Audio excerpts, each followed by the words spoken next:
Bom dia, mais uma manhã com Deus, priorizando a palavra de Deus. E nesta manhã do dia 23 de maio, nós vamos meditar de Jó, do capítulo 28 ao capítulo 31. E que a paz do Senhor encha o teu coração nesta manhã. Jó fala de sabedoria e entendimento. Preste só atenção. As pessoas sabem de onde extrair a prata, de onde refinar o ouro, sabe onde tirar o ferro da terra e como separar o cobre da rocha. Sabem fazer brilhar luz na escuridão e provar minério nas regiões mais distantes. Em meio às trevas profundas, cavam estradas para minas, em lugares onde ninguém vive. Desce por meio de cordas, balançando de um lado para o outro. O alimento cresce na superfície, mas abaixo dela a terra é derretida como por fogo. Olhe a dimensão do que Jó compartilha aqui. Eu paro para olhar esse capítulo 28 aqui de Jó, e eu não consigo assim imaginar, na época em que ele viveu, isso aqui que ele estava compartilhando. Quantas coisas o homem já tinha descoberto, não é? Coisas que são tão claras para nós hoje e que eu não imaginava que já era algo, né, explorado, como por exemplo a questão do minério, né? Ele está falando aqui, a gente, claro, vê na Bíblia a questão do ouro, da prata, né? Mas aqui Jó, ele fala de formas de extração de diversos minérios, como separar o cobre da rocha. Olha só o que ele diz, né? A forma de atingir regiões distantes através de escavações, de túneis. Então ele revela coisas, né? Tecnologias antigas que já eram utilizadas, não é? E que não é algo do homem atual. E somente no livro de Jó nós temos esses vislumbres, né, que ele traz aqui. Olha só, né, ele fala sobre estrutura da terra, que hoje é comprovado cientificamente, mas que Jó já trazia esse entendimento no seu livro há tantos e tantos anos atrás. Veja só o que ele diz. Ali nas rochas contém safiras e no pó se encontra o ouro. São tesouros que nenhuma ave de rapina consegue enxergar, nem o olho do falcão pode ver. Nenhum animal selvagem pisou nessas riquezas, nenhum leão pôs a pata sobre ela. As pessoas sabem como despedaçar as rochas mais duras, como revirar até as raízes dos montes. Abrem túneis nas rochas e encontram pedras preciosas, represam a água de ribeiros e trazem à luz tesouros ocultos. Mas onde se pode encontrar a sabedoria? Ninguém sabe onde encontrá-la, pois ela não se acha entre os vivos. Não está aqui, diz o abismo, nem aqui, diz o mar. Nem se pode comprá-la com ouro, nem adquiri-la com prata. Vale mais do que todo o ouro de Ofir, mais que o ônix precioso e a safira. A sabedoria é mais valioso que o ouro e o cristal, e não se pode comprá-la com joias de ouro fino. Coral, jaspe, não se compara a ela. O preço da sabedoria ultrapassa ao de rubis. Não se pode trocá-la pelo precioso topázio da Etiópia. Ela vale mais do que o ouro puríssimo. Onde afinal está a sabedoria? Onde está o entendimento? Está escondido nos olhos de toda a humanidade. Nem mesmo as aves do céu conseguem descobri-la. A destruição e a morte dizem: ouvimos apenas rumores de onde encontrá-la. Somente Deus conhece o caminho para a sabedoria. Ele sabe onde encontrá-la, pois ele enxerga toda a terra, vê tudo o que há debaixo do céu e determina a força dos ventos e o volume das águas. Faz as leis para controlar a chuva e definiu o caminho dos relâmpagos. Então viu a sabedoria e avaliou, e em seu lugar a pôs cuidadosamente e a examinou. É isto que ele diz a toda a humanidade: o temor do Senhor é a verdadeira sabedoria. Afastar-se do mal é o verdadeiro entendimento. Olha que profundo, eu vou repetir para você. O temor do Senhor é a verdadeira sabedoria. E afastar-se do mal é o verdadeiro entendimento.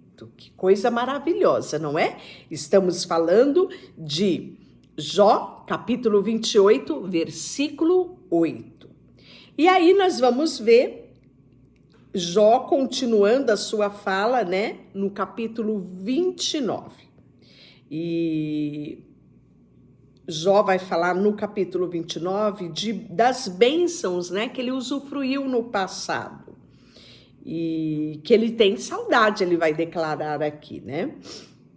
Ele fala assim, Jó continua a falar: tenho saudade dos tempos em que passaram, dos dias em que Deus cuidava de mim. Olha o desamparo, né? Que Jó se encontra neste momento. Ele iluminava o caminho na minha frente e eu andava em segurança em meio à escuridão. Na flor da minha idade, a amizade de Deus estava presente em meu lar. O Todo-Poderoso ainda estava comigo e eu tinha meus filhos ao redor. Meus pés eram lavados em leite e ribeiros de azeite corriam da rocha para mim. Naquele tempo, eu ia até a porta da cidade, tomava o meu lugar entre os líderes. Os jovens abriam caminho a me ver. E até os idosos se punham em pé. As autoridades se calavam e colocavam a mão sobre a boca. Os mais altos oficiais da cidade faziam silêncio, refreavam a língua em sinal de respeito.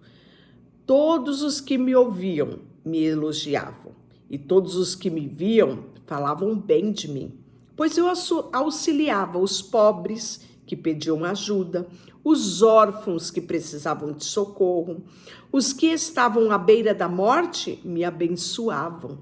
Eu trazia alegria ao coração das viúvas, era honesto em tudo que eu fazia. A retidão me cobria como um monte e a justiça eu usava como turbante. Servia de olhos para os cegos, pés para os aleijados. Era um pai para os pobres e o defendia a causa dos estrangeiros. Quebrava as mandíbulas dos ímpios e dos seus dentes resgatava as vítimas. Por certo, morrerei rodeado por minha família, pensava eu, depois de uma vida longa e boa. Pois sou como a árvore cujas raízes chegam até a água, cujos ramos são refrescados pelo orvalho. Recebo sempre novas honras e a minha força vive renovado. Todos escutavam os meus conselhos e ficavam em silêncio e esperavam que eu falasse. E depois que eu falava, nada se tinha a acrescentar. Pois o que eu dizia os satisfazia. Esperavam minhas palavras com quem espera as chuvas. Bebiam como a chuva da primavera. E quando estavam desanimados, eu sorria para eles. Valorizavam o meu olhar de aprovação. Como líderes, eu lhes dizia o que fazer. Vivia como rei entre as suas tropas e consolava aqueles que choravam. E aí agora, no 30, Jó vai falar da angústia presente. Agora, porém, os mais jovens zombam de mim. Rapazes cujos pais não são dignos de correr com meus cães pastores. De que me serve a força deles? Seu vigor já desapareceu. Enfraquecidos pela pobreza e pela fome, roem a terra seca em regiões sombrias e desoladas. Colhem erva silvestre entre os arbustos e comem raízes das giestas. São expulsos aos gritos da companhia das pessoas, como se fossem ladrões. Agora moram em desfiladeiros medonhos e cavernas entre as rochas, uivam como animais no meio do arbusto e ajuntam-se debaixo de espinheiros. São gente insensata, sem nome, sem valor, foram expulsos da terra.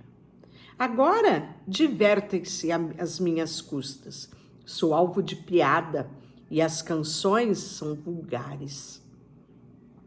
Desprezam e ficam longe de mim. Só se aproximam para cuspir em meio ao meu rosto. Essa gente desprezível se opõe a mim abertamente. Lançam-me de um lado para o outro e planejam a minha desgraça. Bloqueiam o meu caminho, fazem tudo para me destruir. Sabem que eu não tenho quem me ajude e atacam-me de todos os lados. Quando estou caído, lançam-se sobre mim. Vivo atemorizado. O vento carregou minha honra. Minha prosperidade passou como uma nuvem. A minha vida se esvai. A aflição me persegue durante o dia e à noite corrói os meus ossos. A dor me atormenta e não descanso. Com mão forte, Deus agarra minha roupa, pega-me pela gola da minha túnica e lança-me na lama. Não passo de pó e cinza. Clamo a ti, Deus, e não me respondes. Fico de pé diante de ti, mas não me dás atenção. Tu me tratas com crueldade e usa o teu poder para me perseguir. Tu me lanças no redemoinho e me destrói na tempestade. E eu sei que envias para a morte, para o destino de todos os que vivem. Por certo, ninguém se voltaria contra os necessitados quando clamam por socorro em suas dificuldades. Acaso eu não chorava pelos aflitos, não me angustiava pelos pobres, esperava o bem, mas em lugar veio o mal. Aguardava a luz, mas em seu lugar veio a escuridão. E meu coração está agitado e não sossega. Dias de aflição me têm atormentado. Ando na sombra, sem luz do sol. Levanto em praça pública e clamo por socorro. Contudo, sou considerado irmão dos chacais e companheiros de coruja. Minha pele escureceu e meus ossos ardem de febre. Minha harpa toca canções fúnebres e a minha flauta acompanham aqueles que choram. E aí, mais uma vez, capítulo 31, Jó vai defender a sua inocência, a sua integridade. Fiz uma aliança com os meus olhos e não olhar com cobiça para nenhuma jovem, pois o que Deus lá de cima escolheu para nós. Qual é a nossa herança do Todo-Poderoso que está lá no alto? Não é calamidade para os perversos, de desgraça para aqueles que praticam o mal? Afinal, ele vai ver tudo o que eu faço e cada passo que eu dou. Se a minha conduta foi falsa e se procurei enganar alguém, que Deus pese numa balança justa, pois conhecerá a minha integridade. Se me desviei do seu caminho e se meu coração cobiçou o que os olhos viram, ou sou culpado de algum outro pecado ou de outros comam o que eu semeei e que as minhas plantações sejam arrancadas pela raiz. Se meu coração foi seduzido por uma mulher, ou se eu cobicei a esposa do meu próximo, que a minha esposa se torne serva de outro homem, e que outros durmam com ela, pois a cobiça é um pecado vergonhoso, um crime que merece castigo. É fogo que tudo consome, levando à destruição, capazes de destruir tudo que tem. Se fui injusto com os meus servos e servas, quando me apresentaram suas queixas, que farei quando Deus me confrontar? Que direi quando ele me chamar para prestar conta? Pois o mesmo Deus que me criou também criou os meus servos. Formou o ventre materno, tanto eles quanto eu. Acaso recusei ajudar pobres e acabei com a esperança de alguma viúva? Fui mesquinho com o meu alimento e me recusei a compartilhar com os órfãos? Não, desde a juventude tenho cuidado dos órfãos como um pai. E toda a vida tenho ajudado as viúvas. Sempre que vi alguém passar frio por falta de roupa, o pobre que não tinha o que vestir, acaso não me abençoou? Eles não me abençoavam porque prover roupa de lã eu para aquecê-los? Se levantei a mão contra órfãos, certo de que juízes tomariam partido, que meus ombros seja deslocado e o meu braço arrancado da articulação, seria melhor do que enfrentar o castigo de Deus, pois a majestade de Deus é contra mim, que esperança me resta? Acaso confiei no dinheiro ou senti seguro por causa do meu ouro? Acaso me vangloriei na minha riqueza e tudo que eu possuo? Olhei para o sol que brilha no céu ou a lua que percorre seu resplendor e em segredo meu coração foi seduzido a lhe lançar beijos de adoração? Se o fiz, devo ser castigado pelos juízes, pois significa que neguei a Deus que está lá no alto. Alguma vez me alegrei com a desgraça do meu inimigo ou exultei porque lhes aconteceu algum mal? Olha só o que ele fala, né? Não, jamais cometi pecado de amaldiçoar alguém ou de pedir a morte como vingança. Meus servos nunca disseram, ele deixa os outros passar fome. Nunca deixei estrangeiro dormir na rua. Minha porta sempre esteve aberta para todos. Acaso procurei encobrir os meus pecados como outros fazem? E esconder culpa em meu coração? Mantive-me calado e não saí de casa por medo da multidão e do desprezo do povo? Se ao menos alguém ouvisse, vejam aqui a minha defesa assinada. Que o Todo-Poderoso me responda, que meu adversário registre sua denúncia por escrito. Eu enfrentei a acusação de peito aberto e a usaria como coroa, pois eu diria a Deus exatamente o que tenho feito. Compareceria diante dele como um príncipe. E se a terra protestar contra mim e todos os seus sulcos clamarem, se roubei sua colheita ou se matei os seus donos, que cresçam espinhos no lugar de trigo e ervas daninhas em lugar de cevada. E assim termina as palavras de Jó. Amanhã nós vamos ver mais uma fala de Eliú, né? Que vai responder aos amigos de Jó, né? Então, esse Eliú aqui é a primeira vez que ele fala, né? E você vai ver que ele fica calado ouvindo os três amigos, né, de Jó falando e ele só agora no final que ele vai falar. Mas isso é a nossa leitura de amanhã. Deixa eu orar por você. Senhor, nesta manhã, colocamos diante de Ti o nosso coração, a nossa vida e agradecemos ao Senhor por nos deixar o livro de Jó, porque nele conhecemos tantas coisas. Conhecemos a fragilidade humana, os seus pensamentos, os seus questionamentos, a dimensão da Tua soberania em meio a tudo isso. Nós queremos Em todo tempo, reconhecer a tua soberania e estar sujeito à tua vontade. Colocamos diante de ti tudo que temos e somos. Em nome de Jesus. Amém. Deus te abençoe.